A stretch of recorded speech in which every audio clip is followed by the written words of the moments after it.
Hi everyone, Assalamu alaikum. Good time to all of you. How are you all? I hope you all are fit and fine. I am also fine by the grace of Mighty Allah. Today I will tell that how to learn English step by step. First of all, start with basic. Learn alphabet A to Z and simple sentence like what's your name? What am I doing? I'm a student. This is a pen. This is a book. Number 2, improve speaking. Speak English daily. Speak with mirror.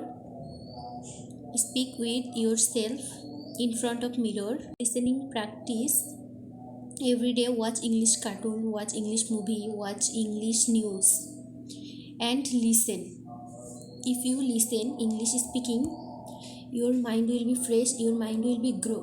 And you will learn English very easily and very fast.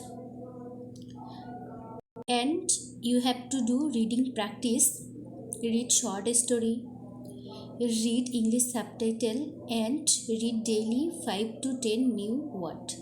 Thank you very much. If you like my video, press like, comment, share and subscribe. Thank you very much. Assalamu alaikum. Bye.